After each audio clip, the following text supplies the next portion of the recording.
नाजरीन अदाब अज गुजरी शुमारा ना लेगे हाजिर है जमातली बानियां दी पेश है खबरां दी तफसीर। भारतीय जनता पार्टी ने जम्मू कश्मीर ते बिलखसूस जम्मू खिता मा कुदरती आफत पर गहरा दुख गुजार किया है। इस सिलसिला में अज पार्टी हेडक्वार्टर में लीडर एलओपी सुनील शर्मा की सदारत में एक प्रेस कॉन्फ्रेंस को इनका किया गयो। एलओपी ने कहा कि जम्मू खिता में बारिश लैंडस्लाइडिंग ते सैलाब ते होने वाला तबाही ने समाजी माशी ते आम जिंदगी ना खासो नुकसान पहुंचायो है। उन्होंने कहा कि बीजेपी एमएलए इस आफत में आवाम गए बशकार खलाएं तो अपनी जिम्मेदारी बाखूबी निभा रहे हैं। जी एलओपी ने रियासती हुकूमत वर संजीदगी को मुजाहिरो न करने को इल्जाम लायो। वहां उन्होंने यो भी कहा कि बीजेपी ने वजीर दाखिला ते दुर्गास्त की है कि बीजेपी एमएलए अपने फंड ते एक एक करोड़ राहत ते बचाव का कमा वास्ते देगा। तो इस तरह तमाम 28 बीजेपी एमएलए का कुल 28 करोड़ उन लोगों को दिया जाएगा जिनको इस आफत में नुकसान हुआ है। उन्होंने मजीद कहा कि वजीर दाखिला ने खुद जाए हादसा को दौरो कियो ते जम्मू की सूरत हाल को जायजो लियो है। ते मरकजी हुकूमत ने इस आफत का मौका पर जम्मू कश्मीर ना 209 करोड़ रुपया की फौरी इमदादी रकम दी है। नाली उन्होंने यो भी दस्यो कि मरकजी सेक्रेटरी दाखिला की सदारत में एक टीम जम्मू कश्मीर को दौरो करेगी ते इयां का चीफ सेक्रेटरी ते हकाम के नाल नुकसान को जायजो लेगी ते 2 त्याड़ा के अंदर अपनी रिपोर्ट पेश करेगी, जिसका फौरन बाद जम्मू कश्मीर ना रिलीफ पैकेज दियो जाएगो। नहीं करूंगा, लेकिन एक मन की व्यथा जरूर आपके समक्ष रखूंगा। एक भेदभाव पूर्ण रवैया रख के एक आईवाश, एक लिप सर्विस की, जहां पर पूरे जम्मू क्षेत्र में इस वक्त जम्मू जिला में विशेषकर पानी की किल्लत है, बिजली की किल्लत है, सड़कों की किल्लत है और ये सारा जो विभाग हैं, सारे विभाग जो हैं ये जम्मू कश्मीर प्रदेश सरकार के अधीन आते हैं। कहीं पे भी हमें सरकार की गंभीरता नहीं लगी जिसमें उन्होंने डे नाइट कोई काम करके दिखाया हो कि यहाँ पे लोगों की जो समस्याएं हैं उनका समाधान हो पाए। इसका हमें बहुत अफसोस है। लेकिन साथ साथ केंद्र सरकार ने जिस प्रकार से तत्परता से अपनी गंभीरता दिखाई है, आपने लगातार देखा होगा माता वैष्णो देवी के मार्ग पे जो भूस्खलन हुआ, वहां पे जिस प्रकार से 30 से 35 लोगों की जानें चली गई, कुछ लोग घायल हो गए, उनके प्रति यहाँ पे एलजी एडमिनिस्ट्रेशन ने एक गंभीरता प्रकट करते हुए जितना वहां पे हो सके वो कार्य किया और वो जो घायल थे उनके उपचार के लिए भी उचित जो कार्रवाई करनी थी वो हुई। साथ साथ आपने देखा होगा आदरणीय रक्षा मंत्री स्वयं जो प्रभावित क्षेत्र का दौरा करने के लिए आए थे, राजनाथ सिंह जी, उस दिन भी भारी बारिश के कारण वो उस क्षेत्र पे नहीं पहुंच पाए, लेकिन जम्मू में घायलों का उपचार जानने के लिए वो पहुंचे। इसके अतिरिक्त ऑफिसर्स के साथ मीटिंग करके प्रभावित क्षेत्र के लोगों के साथ मिलके जितना केंद्र सरकार ने करना चाहिए था वो किया। और परसों आपने देखा होगा भारत सरकार में गृह मंत्री आदरणीय अमित शाह जी जो 2 दिवसीय दौरे पे जम्मू में आए, यहाँ पे 2-3 स्थानों पे वो स्वयं जाके स्थिति का जायजा लिया और भारत सरकार में उच्चस्थ अधिकारियों को अपने साथ लाके, जिसमें अनेक एजेंसीज थी, आर्मी, सिविल, पुलिस, सीएपीएफ के बड़े अधिकारियों और उनके साथ केंद्रीय टीम के साथ साथ राज्य के बड़े बड़े अधिकारियों के साथ भी एक बहुत ही हाई लेवल की एक मीटिंग करके स्थिति का जायजा लिया और गंभीरता प्रकट की। आदरणीय एलजी महोदय, आदरणीय मुख्यमंत्री जी भी उसमें मौजूद रहे और जो उनको दिशा निर्देश देने थे वो वहां पे दिए। सिर्फ इतना ही नहीं, हमारी एक टीम जिसमें विधायक थे, प्रभावित क्षेत्रों के विधायक थे और सीनियर ऑफिस बीरर्स के साथ भी मिलके उन्होंने पार्टी को निर्देश दिए कि लगातार आपने ग्राउंड में अभी कार्य करना होगा, समाज में खड़े रहना होगा। सभी विधायकों को आदरणीय गृह मंत्री जी का निर्देश रहा कि 4, 5, 6 तारीख को प्रभावित क्षेत्रों में जाके अनेक स्थानों पे आप प्रभावित और पीड़ित लोगों के साथ संवाद करें। 9 तारीख को डॉक्टर्स और दवाइयां अरेंज करके मेडिकल कैंप्स लगाएं। 10 और 11 तारीख को सभी स्थानों पे जाके वहां पे स्वच्छता का अभियान चलाएं। इसके अतिरिक्त चूंकि सारे विधायकों की एक व्यथा है कि बहुत सारे ऐसे घर हैं जिनमें पानी जाने के कारण उनकी बिलोंगिंग्स जो थी वो नष्ट हुई हैं, इलेक्ट्रॉनिक गैजेट्स हैं, बिस्तर हैं, बाकी किचन का सामान है और घर बिल्कुल तबाह हुए हैं। एक विधायक जिसकी जो निधि 4 करोड़ रुपए की है, उसमें अभी कोई प्रोविजन नहीं है कि हम डायरेक्टली उन परिवारों को वो जो नुकसान हुआ है उसकी भरपाई के लिए दे पाए। इसलिए आदरणीय गृह मंत्री के आदेश के अनुसार सब विधायकों ने 1-1 करोड़ रुपया, 28 विधायक हमारे हैं, 28 करोड़ रुपए अपने निधि से निकाल के हम ज्वाइंटली सरकार से आग्रह करेंगे कि इसमें उन लोगों को जिन लोगों के घरों में उनकी बिलोंगिंग्स नष्ट हुई हैं, तबाह हुई हैं, उनका सामान नष्ट हुआ है, उसके लिए सरकार इस एसडीआरएफ में जो पैसा भारतीय जनता पार्टी के 28 विधायक देंगे उसमें कोई प्रोविजन निकाल के उनको वो पैसा दे। ये हम आग्रह करेंगे और लिखित रूप से भी सरकार को भी कहेंगे। बीजेपी महिला मोर्चा ने श्रीनगर का लाल चौक में वाक़या क्लॉक टावर व एहतजाजी मुजाहिरो किया, जिसमें कांग्रेस लीडर की पासियों वजीर आजम नरेंद्र मोदी ते उनकी वालिदा के खिलाफ मबीना तोहिन आमेज रिमार्क्स की मजम्मत की गई। मुजाहिरीन ने सख्त मजम्मत को इजहार किया ते कांग्रेस लीडर राहुल गांधी ते बाज़ाब्ता माफी मंगन को मुतालबो कियो। उनको कहना तो कि जब तोड़ी माफी नहीं मांगी जाती एहतजाज जारी रहेगो।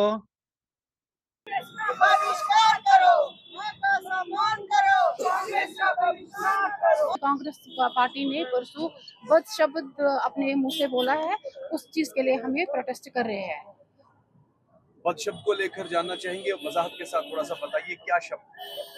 अब वो शब्द हम बोल नहीं सकते हैं जो उन्होंने बोला है, और इस शब्द के जो उन्होंने ये शब्द बोल दिया उस चीज के लिए राहुल को पहले माफी मांगनी पड़ेगी, फिर हम चुप रहेंगे। राहुल गांधी ने बहुत बदतमीजी हमारे श्री नरेंद्र मोदी जी के खिलाफ और उनकी मदर के खिलाफ बोला है, वो हम टॉलरेट नहीं कर सकते।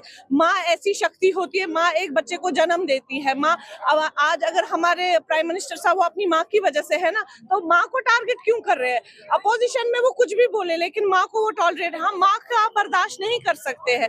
माँ ने क्या किया? माँ तो जन्म देती है, और हमारे जो प्राइम मिनिस्टर साहब श्री नरेंद्र मोदी जी, उनको लोगों ने चुना है, उनको पूरी पॉपुलेशन जो हमारी है इंडिया की, उन्होंने उनको चुना है।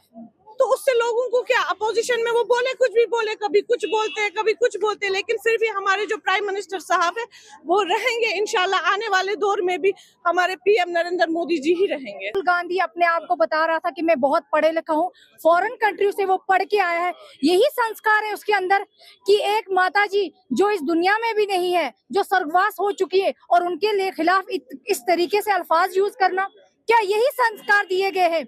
क्योंकि यही राहुल गांधी का यही जताया जाता है कि वो एक फॉरेन कंट्री का और वो फॉरेनर खून है, वो हिंदुस्तान का खून नहीं है।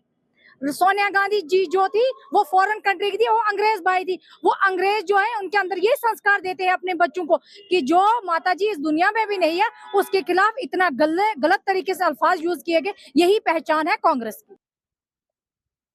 श्रीनगर में मौसमियाती मरकज का साइंसी अफसर फारूक अहमद भट्ट ने अज सवेरा ते जम्मू खिता में हल्की ते मूसलधार बारिश ते वादी का कुछ हिस्सा में दरमियानी ते शदीद बारिश की पेशगोई की है। इसके बाद जम्मू का कुछ इलाका में मूसलधार ते मती तेज बारिश होगी ते वादी में 3 सितंबर ना दरमियानी ते मूसलधार बारिश होने को इम्कान है, जिसके बाद हालात में बेहतरी आएगी। महकमा मौसमियात ने आइंदा चंद रोजा में शदीद बारिशों की वार्निंग दी है, जिससे सैलाब, पसी पैन, पानी जमा होने ते लैंडस्लाइडिंग को खदशो है। महकमा ने रिहायशियों पर जोर दिया है कि वे गैर जरूरी सफर ते गुरेज करें ते किसाना ने मशवरो दिया है कि वे 4 सितंबर तोड़ी जरी सरगर्मी मतल रखें। 2 दिनों में 2 और 3 तारीख को जम्मू कश्मीर के अक्सर इलाकों में हल्की सी दरमियाने दर्जे की बारिश होंगी। इस दौरान जम्मू डिवीजन में इसका ज़्यादा इम्पैक्ट रहेगा, वहाँ कहीं कहीं इलाकों में भारी बारिश भी होने का इम्कान है। इसकी वजह से जो पहाड़ी इलाकों में लोग रहते हैं वहाँ उस एरिया में लैंडस्लाइड्स के भी चांसेस है, और जो लो लाइंग एरियाज़ है वहाँ पर वाटर लॉगिंग हो सकती है, और कहीं कहीं नदी नालों का जो वाटर लेवल है वो बढ़ सकती है। जो हमने एडवाइजरी इशू की है उस हिसाब से जो लोग पहाड़ी इलाकों में रहते हैं, क्योंकि लैंडस्लाइड्स का चांसेस है, कहीं कहीं शूटिंग स्टोन्स या नदी नालों में फ्लैश फ्लड्स भी आ सकते हैं, इसलिए उनको चलने फिरने में एहतियात बरतना चाहिए। और जो लोग नदी नालों के पास रहते हैं उनको भी चाहिए कि वहाँ से दूर रहे, क्योंकि वाटर लेवल बढ़ सकती है, कहीं कहीं तूफानी भी आ सकती है, इसलिए वो भी एहतियात बरतें। और जो फार्मर्स हैं वो भी अपना काम काज जो है 2 दिन के लिए मुलतवी करें, 2 और 3 तारीख को। इसके बाद वो अपना काम काज 4 तारीख के बाद दोबारा शुरू कर। ये जो नेशनल हाईवे है अभी पहले ही बंद है, कहीं कहीं नुकसान भी हुआ है, स्ट्रेचेस कहीं ख़राब हो गए हैं इसमें। तो अभी आने वाले दिनों में, क्योंकि अगर मौसम में फिर एक करवट ले रहा है, तो कहीं कहीं फिर भी दोबारा लैंडस्लाइड्स आने के चांसेस है, मड स्लाइड्स के भी चांसेस है, और नदी नालों में कहीं कहीं फ्लैश फ्लड्स भी आ सकती है। इसलिए उनको भी चाहिए कि अपना ट्रैवल करने से पहले वो पूरा मतलब पुलिस डिपार्टमेंट, जो ट्रैफिक डिपार्टमेंट है, उनसे रुजू करें कि स्टेटस जाने रोड का, उस हिसाब से अपना सफ़र शुरू करें।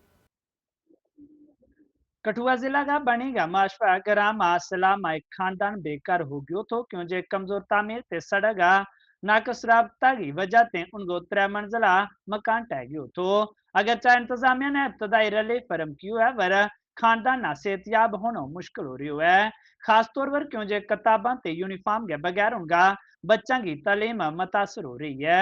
साबका सरपंच ने ढांचा की कमजोरियां वलो पाई ते हकाम ते राशन ते आरजी पनागा फरम करने की भी अपील की है।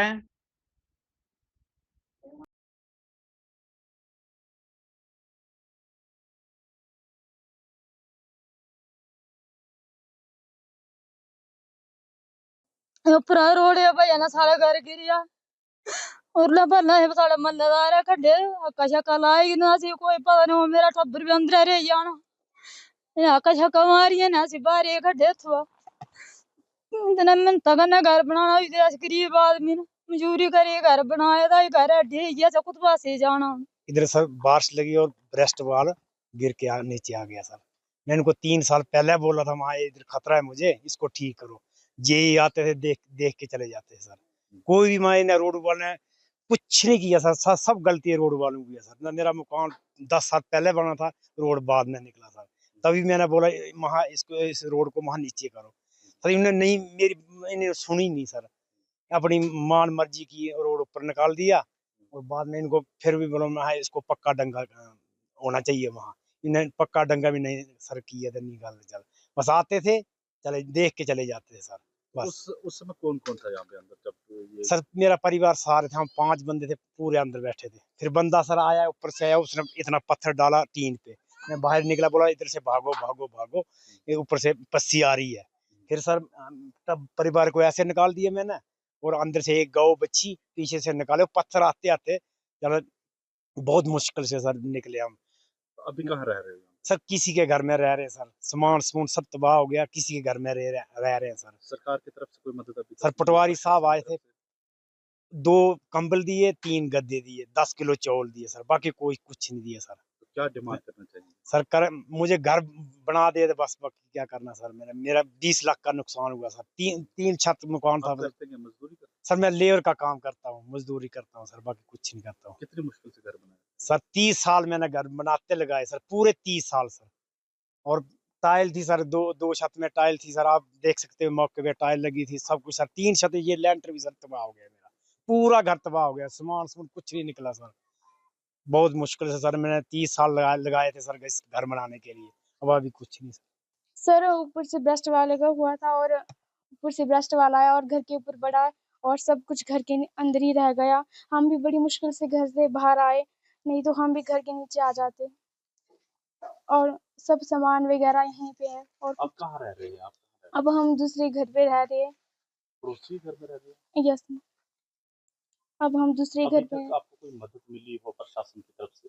नो सर, अभी तक कुछ नहीं मिली, बस थोड़ा सा राशन पानी दे के गई थी और कुछ नहीं। क्या डिमांड करना चाहेंगे सरकार से? तो हम यही चाहते हैं कि हमारा जो थोड़ा बहुत कनाया बनता है ये दे। ये तो गर्मी का मौसम है तो हम रह रहे हैं, बाकी अगर ठंड का मौसम आएगा तो फिर हम कहाँ रहेंगे। तो बस थोड़ा बहुत हमारी मदद हो जाए जिससे कि हम अपनी पढ़ाई चला पाए घर अच्छी तरह से बना सके, कहीं और रह सके। बनी के मछवा गांव में इस समय मौजूद हूं और आपको बता दूं कि टेक1 के माध्यम से ये तस्वीरें आप देख रहे थे कि किस तरह से यहां पर एक परिवार की 30 साल की मेहनत जो है इस बारिश ने छीन ली। और मेरे पीछे यहां पर अब ये घर जो है देख रहे हैं किस तरह से पूरी तरह से क्षतिग्रस्त हो गया और इसके अंदर उसमें परिवार के लोग भी मौजूद थे और बड़ी मुश्किल से उनको यहाँ से बाहर निकाला गया।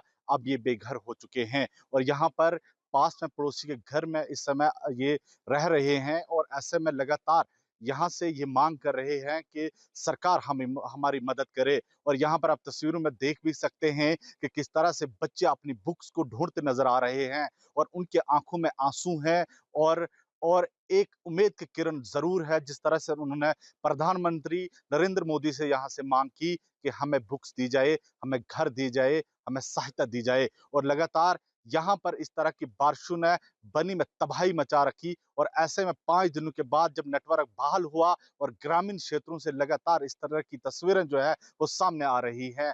और टेक1 के माध्यम से हम लगातार आपको इलाके की सिचुएशन को दिखा रहे हैं कि आखिर स्थिति किस तरह से बनी हुई है। और एक बार फिर से मैं आपको ये तस्वीरें दिखाना चाहूंगा कि ये यहाँ पर रोड है और इस रोड की जो प्रोटेक्शन वाल थी ये आकर इस मकान के ऊपर जो है वो गिर जाती है।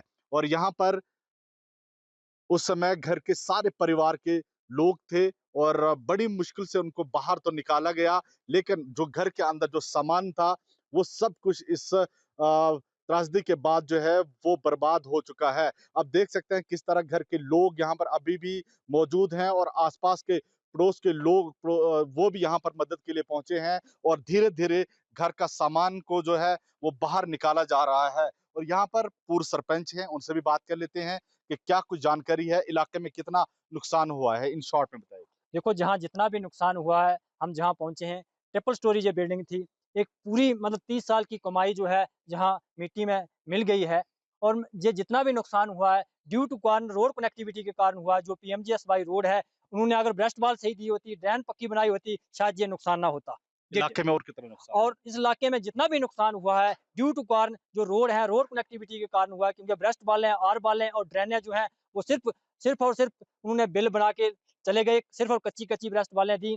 3 दिन या 4 दिन जो बारिश हुई है, जितना भी नुकसान हुआ है इस रोड कनेक्टिविटी के कारण हुआ है और काफी नुकसान हुआ। अभी तक ये बताएं कि घर के सदस्यों को मदद मिली है?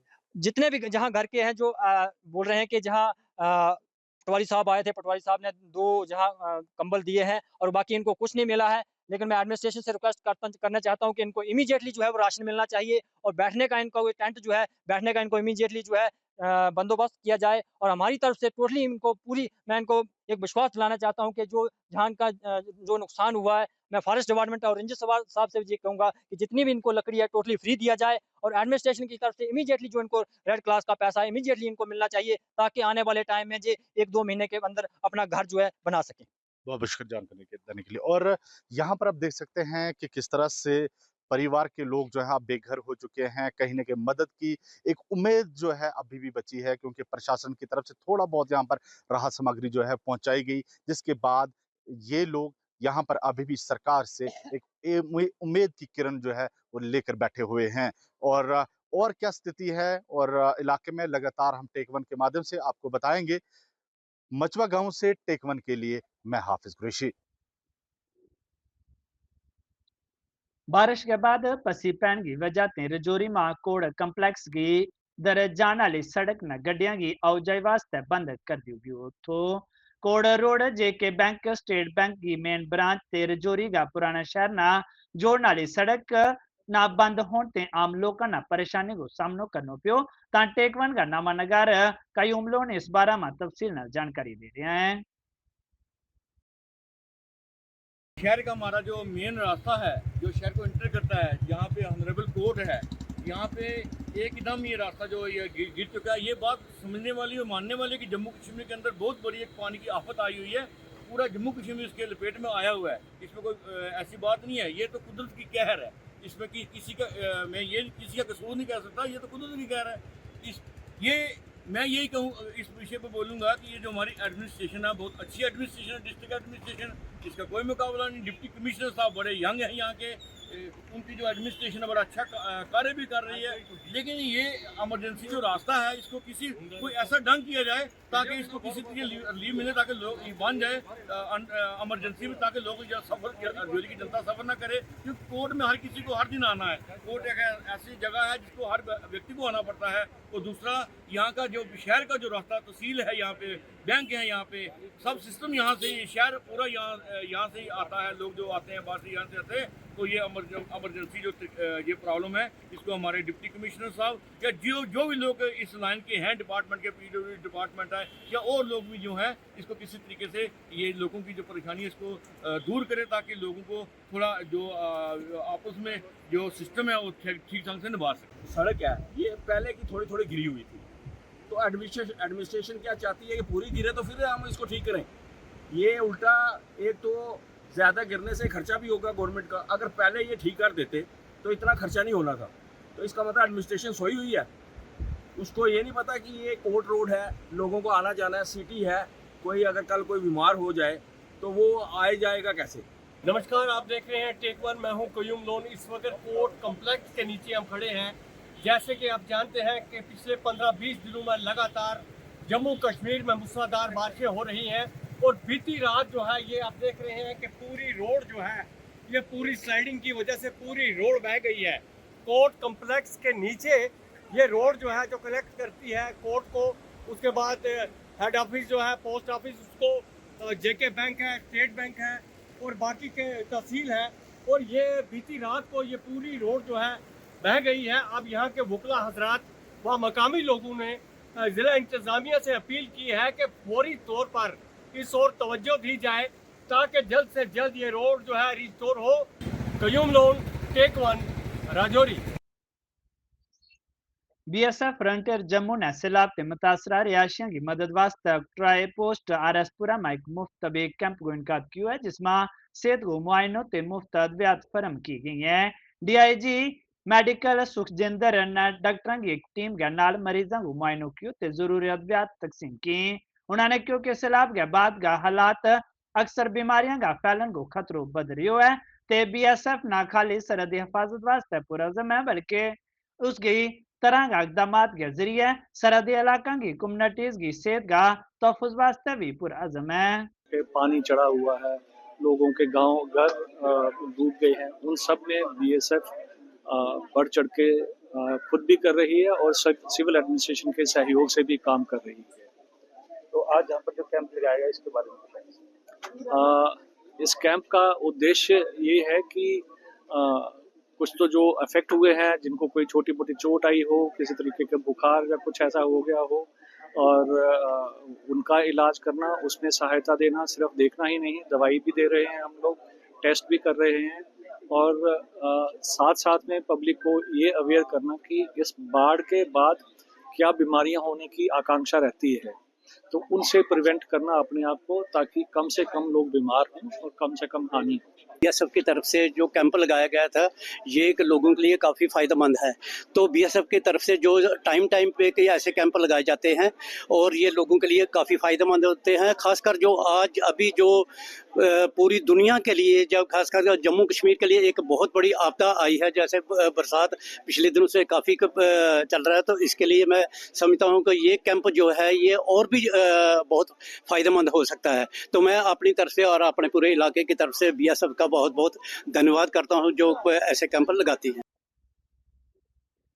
गुजरनगर वेलफेयर कमेटी ने आज सैलाब मुतासरीन में इमदादी सामान तकसीम किया। इस मौका पर एसपी सिटी विवेक शेखर भी वहां मौजूद था।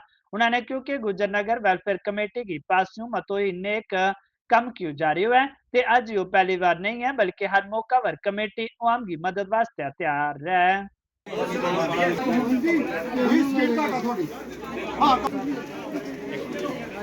मैं आज से यहाँ मतलब इनके साथ रिलेशन नहीं है गुजरनगर से। जब मैं यहाँ एसडीपीओ भी रहा तब से भी ये मोहल्ला वेलफेयर कमेटी, आप लोग भी जानते होंगे, फिलैंथ्रोपिक पर्पसेस के लिए काम करती रही है और करती रहेगी। हर बार जब भी बाढ़ आता है, जब भी बारिशें आती हैं, तो ये मोहल्ला वेलफेयर कमेटी पुलिस के साथ शाना बशाना चल के लोगों को रेस्क्यू करते हैं, और इस बार भी इन्होंने इसी तरह से काम किया। उसके अलावा जो इनके फ्रेंड्स हैं उन्होंने भी इनकी मदद की सारों ने, तो इस तरह से चल रहा है। जो भी इफेक्टेड लोग हैं उनकी जो जितनी मदद हो सकती है करने की कोशिश कर रहे हैं। क्या मैसेज देंगे कि ज़्यादा से ज़्यादा लोग आगे आएँ? यही मैसेज है। यहाँ आप देख रहे हैं कि अयूब साहब तो ये मुस्लिम है, ये सरदार साहब भी आए हैं, हिंदू भी हैं, इनके दोस्त वो भी हैं, और सबसे बड़ा इनिशिएटिव इनका ये देखिए कि मुस्लिम ज़्यादातर प्रीडोमिनेंटली मुस्लिम्स हैं, बट इन्होंने जब राशन देना शुरू किया तो हिंदुओं से शुरू किया। तो यही मैसेज है कि यूनिटी इन डाइवर्सिटी, हमारा देश इसी चीज़ से बनता है, इसी चीज़ से गुलदस्ता बनता है। यही एक मैसेज आप यहाँ से लेकर जा सकते हैं। लॉकडाउन में भी मोहल्ला वेलफेयर कमेटी कंटिन्यू काम करती रही, उससे पहले सलाब आया तब भी। तो आज जो मोहल्ला वेलफेयर कमेटी ने जो ये राशन बांटने का काम शुरू किया, तो ये हमें जब पुलिस वालों ने हमने देखा, पुलिस वालों का काम, एसपी साहब का, डीएसपी साहब का, एसएचओ साहब का, चौकी अफसर साहब का, जब ये सुबह 7 बजे लग के अपनी वर्दी की परवाह नहीं की, अपनी परवाह नहीं की, तो हमारी जानी नुकसान जो बचाया और कोशिश की इन्होंने माली नुकसान की भी, घर घर से लोगों को निकाला। तो आज हमारा भी फ़र्ज़ बनता था, अगर हमने ये सारा इंतज़ाम किया है तो इनकी बदौलत किया है, क्योंकि इन लोगों को हम अप्रिशिएट करने के लिए आज जम्मू पुलिस को बुलाया गया है, क्योंकि लोगों को भी पता चले जम्मू पुलिस क्या क्या कर सकती है। तो जम्मू पुलिस को आज गुज्जर नगर की तरफ से हम इनका शुक्रिया करना चाहते हैं और शुक्रगुजार हैं इन लोगों का। आगे भी जैसे इन्होंने काम किया, आगे भी ऐसा ही अपना भाईचारा रखें।